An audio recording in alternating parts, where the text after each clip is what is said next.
آقا کی ہاتھ پہ بیعت کرنے لگے۔ آپ نے فرمایا میرے ہاتھ پہ بیعت کرو، آج کے بعد کوئی شرک نہیں کرے گا، اللہ کے ساتھ کسی کو شریک نہیں ٹھہرائے گا۔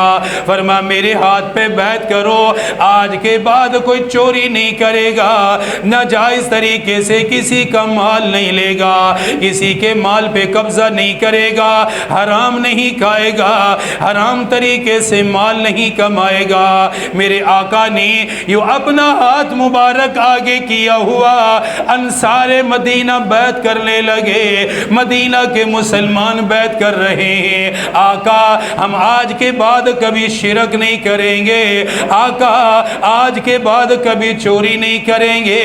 میرے آقا نے پھر فرمایا بیعت کرو، کسی کو قتل نہیں کرو گے، ناجائز کسی کا خون نہیں بہایا جائے گا، لوگوں کی عزت کا خیال کرو گے، لوگوں کی جان کا خیال کرو گے، لوگوں کی عزت و آبرو کا خیال کرو گے، کسی کو نقصان نہیں پہنچاؤ گے۔ انہوں نے آقا کے ہاتھ پہ بیعت کی۔ پھر آپ نے فرمایا کسی پاک دامن مرد و عورت پہ الزام نہیں لگاؤ گے، کسی پہ تہمت نہیں لگاؤ گے۔ فرمایا میرے ہاتھ پہ بیعت کرو، وعدہ کرو، عہد کر کے جاؤ، کسی کی تکلیف کا سبب نہیں بنو گے، کسی کی پریشانی کا سبب نہیں بنو گے، جانی نقصان بھی نہیں پہنچاؤ گے، مالی نقصان بھی نہیں پہنچاؤ گے، کسی کی عزت و آبرو کے اعتبار سے بھی اسے تکلیف نہیں دو گے۔ انہوں نے آپ کے ہاتھ پہ بیعت فرمائی۔ پھر آپ نے فرمایا اپنی اولاد کو بھی قتل نہ کرنا، جیسے عرب کے ہاں چل رہا تھا، معصوم بچیوں کو قتل کیا جا رہا تھا، معصوم بچیوں کو زندہ زمین میں دفن کیا جاتا تھا۔ آقا نے بیعت لی، فرمایا اپنی اولاد کو بھی قتل نہیں کرو گے، اولاد کو بھی زندہ زمین میں دفن نہیں کرو گے۔ میرے آقا کے ہاتھ پر انہوں نے بیعت کی۔ سب سے آخر میں فرمایا سب سے اہم معاملہ یہ ہے اللہ کے احکامات کو قبول کرو گے، اللہ کے نبی کے طریقے کو قبول کرو گے، کلمے کے مطابق اپنی زندگی کو گزارو گے، اللہ کے قرآن کے مطابق زندگی گزارو گے، اپنی مرضی سے کام نہیں کرو گے، جو اللہ کے نبی نے فرمایا اس پہ عمل کرنے کے پابند رہو گے، پابندی کے ساتھ عمل کرو گے۔ ہم جیسے معاہدہ کرنے والے نہیں تھے، ہم جیسے کمزور ایمان والے نہیں تھے، بڑے مضبوط ایمان والے، آقا کی زیارت کرنے والے، آقا سے قرآن سننے والے، پورے صدق دل سے عہد کیا، بیعت کی، آقا جو فرما دیا پورا کریں گے، جو آپ نے کہا ہم نے مان لیا ہے۔ آج کے بعد ہماری زندگی آپ کے حوالے، ہماری تلواریں آپ کے حوالے، ہمارے نیزے آپ کے حوالے، ہمارا گھر آپ کے حوالے، ہمارا مال بھی آپ کے حوالے۔ پھر ان میں سے ایک نے کھڑے ہو کے عرض کی آقا آقا ہمارا دل چاہتا ہے آپ بھی ہجرت کر کے ہمارے پاس آ جائیے، بڑی تکلیف ہوتی ہے جب پتہ چلتا ہے مکے والوں نے پتھر مارے ہیں، بڑی تکلیف ہوتی ہے جب پتہ چلتا ہے نماز کی حالت میں آپ کی کمر پہ گندی اوجڑی لا کے رکھی گئی ہے، آقا بڑی تکلیف ہوتی ہے جب معلوم ہوتا ہے صحابہ کو تبتی ریت پہ لٹایا جا رہا ہے، صحابہ کے سینے پہ پتھر رکھے جا رہے ہیں، صحابہ اکرام کو مارا جا رہا ہے۔ عرض کرنے لگے آقا ہمارا سب کچھ آپ کے لیے ہے، ہمارا جینا بھی آپ کے لیے ہے، مرنا بھی آپ کے لیے ہے، آپ ہمارے پاس آ جائیے، ہم آپ کا خیال کریں گے، آپ کی حفاظت کریں گے، آپ کے صحابہ کا بھی خیال کریں گے، آقا ہم اپنی زمین میں سے انہیں زمین بھی دیں گے، اپنے باغات میں سے باغ بھی دیں گے، اپنے گھروں میں سے رہنے کے لیے انہیں گھر بھی دیں گے، آقا اپنے کاروبار میں بھی انہیں اپنا شریک بنائیں گے، کیونکہ وہ ہمارے بھائی ہیں، وہ کلمہ پڑھنے والے ہیں، آپ پہ ایمان رکھنے والے ہیں، آقا ہماری تمنا ہے، ہماری آرزو ہے آپ قبول فرما کر مکہ سے مدینہ ہجرت فرما لیجئے۔ سبحان اللہ۔ انہوں نے اپنی تمنا کا اظہار کیا، اپنی محبت کا اظہار کیا، اپنی عقیدت کا اظہار کیا۔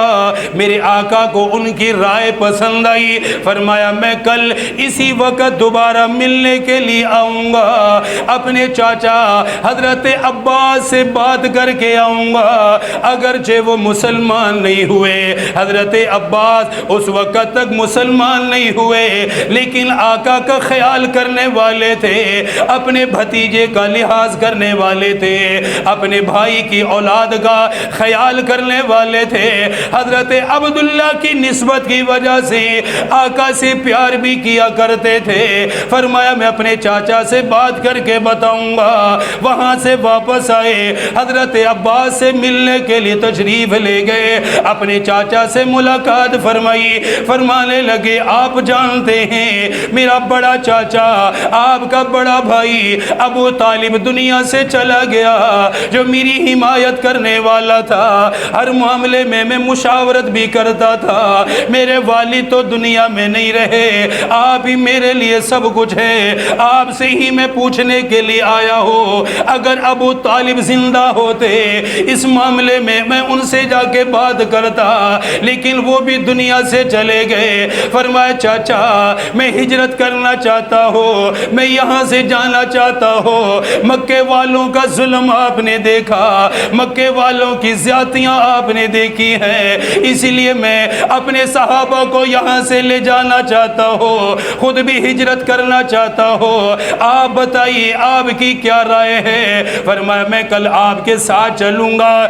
جو لینے کے لیے آئے ہیں، جو ملنے کے لیے آئے ہیں، میں براہ راست ان سے بات کروں گا، براہ راست ملاقات کروں گا، اس کے بعد اپنی رائے کا اظہار کروں گا۔ آپ نے فرمایا ٹھیک ہے۔ اگلے دن اپنے چاچا حضرت عباس کو ساتھ لیا، مدینہ سے آنے والے وہ 72 لوگ انتظار میں ہیں، آقا کی ملاقات کے انتظار میں بیٹھے ہوئے، آقا تشریف لائے، آپ کے چاچا حضرت عباس بھی آئے، آپ نے ان سے ملاقات کی۔ حضرت عباس فرمانے لگے میرے بھتیجے نے اپنی رائے کا اظہار کیا ہے، مجھے پتا چلا ہے تم لینے کے لیے آئے ہو، تم چاہتے ہو یہ ہجرت کر کے تمہارے پاس آ جائے۔ آپ نے فرمایا، حضرت عباس فرمانے لگے اگر خیال کر سکتے ہو لے جانے کی حمایت کرنا، پھر حامی بھرنا، اگر ان کا خیال کر سکتے ہو،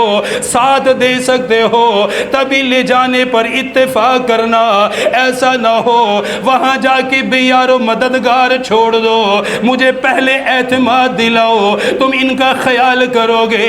وہ کھڑے ہو گئے، کہنے لگے تلواروں کے سائے میں پلنے والے ہیں، نیزوں کے سائے میں پلنے والے ہیں، اپنی زبان کے پکے ہیں، زبان سے کبھی پھرتے نہیں ہیں، آج کے بعد ہمارا جینا بھی نبی کے لیے، ہمارا مرنا بھی نبی کے لیے، ہماری تلواریں بھی نبی کے حوالے ہیں، آقا جو چاہیں گے ہم وہ کرنے کے لیے تیار ہیں۔ ہم صرف زبانی کلامی بات نہیں کرتے، ہم جب لے کر جائیں گے پوری ذمہ داری اٹھائیں گے، سب کچھ کریں گے، آقا جو فرمائیں گے ہم وہ پورا کریں گے۔ تو حضرت عباس بھی چاہتے تھے کہ حضور ہجرت کریں، کیونکہ دیکھتے تھے نا تکلیفیں بڑی ہوتی ہیں، بہت چاچا تو تھے، چاہے مسلمان نہیں لیکن ہے تو خون، تکلیف تو ہوتی تھی، پریشان تو ہوتے تھے دیکھ کے بھتیجے کو۔ فرمایا چاہتا تو میں بھی ہوں کہ آپ کچھ آرام سے زندگی گزاریں، اپنا کام آرام سے کریں، یہاں کے جو حالات ہیں بہت مشکل ہیں۔ آپ نے اپنی رائے فرمایا ٹھیک ہے میں خوش ہوں۔ آپ نے اپنے بھتیجے حضور صلی اللہ علیہ وسلم سے فرمایا کہ بھتیجے میں راضی ہوں، آپ جلدی سے ہجرت فرما دیجئے۔ بات طے ہو گئی۔ اگلی بات بڑی قابل توجہ ہے، کیونکہ اہل عرب بڑے عقل مند ذہین لوگ ہوتے ہیں۔ ان 72 لوگوں میں سے پھر ایک آدمی ابو الحیثم غالباً وہ کھڑے ہو گئے، عرض کرنے لگے حضور ایک بات کرنا چاہتا ہوں، اگر اجازت عطا فرمائیں۔ آپ نے فرمایا اجازت ہے، کیا کہنا چاہتے ہو؟ عرض کی کہ حضور جب آپ ابھی تک ہمارا مدینہ کے یہودیوں کے ساتھ معاہدہ ہے، ہم ان کے ساتھ رہتے ہیں، وہ ہمارے ساتھ معاہدات ہیں، ہم جب آپ کو لے کر جائیں گے تو یہودیوں سے ہمارا معاہدہ ختم ہو جائے گا، پھر ہم آپ کے ہیں، جن سے بھی ہمارے معاہدات ہم سب منسوخ کریں گے، پھر ہم آپ کے حوالے۔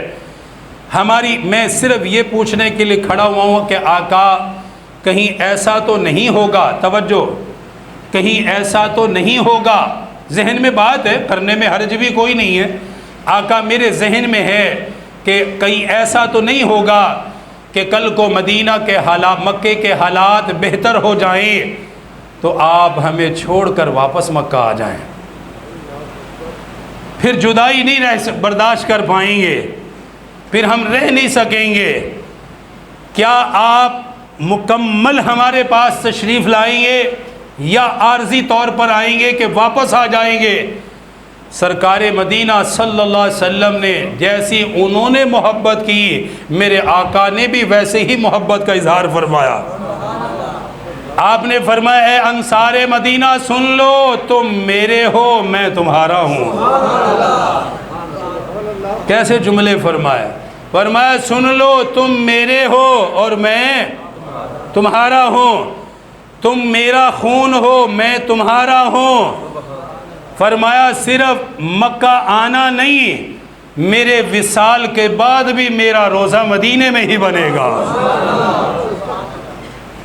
مدینے سے واپس نہیں آؤں گا، جہاد کے لیے آؤں گا، سفر بھی کروں گا، لیکن میرا مسکن مدینہ ہی رہے گا، میرا ٹھکانہ مدینہ ہی رہے گا، اور میں وہیں پر آخری عمر تک وہیں پر رہوں گا، روزہ بھی میرا وہیں پہ بنے گا۔ کیسی خوشی کی لہر ان کے اندر پیدا ہوئی ہوگی۔ عرض کرنے لگے آقا پھر تیاری فرما لیجئے۔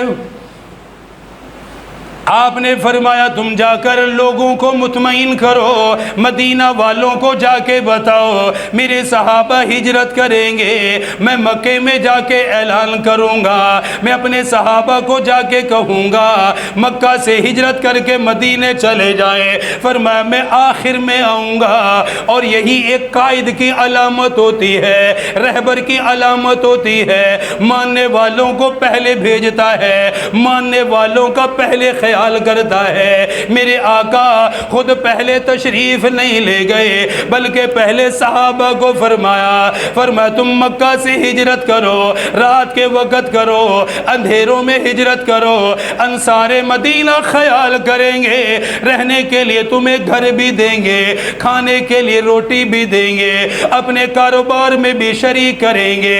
فرمایا پریشان نہیں ہونا کہ گھر مکے میں رہ گیا، زمین مکہ میں رہ گئی، مال و دولت مکہ میں رہ گیا۔ فرمایا وہ مجھ پہ ایسے ایمان لانے والے اپنے ہر کام میں تمہیں حصہ دیں گے۔ ایک پریشانی تو ہے کہ یہاں سے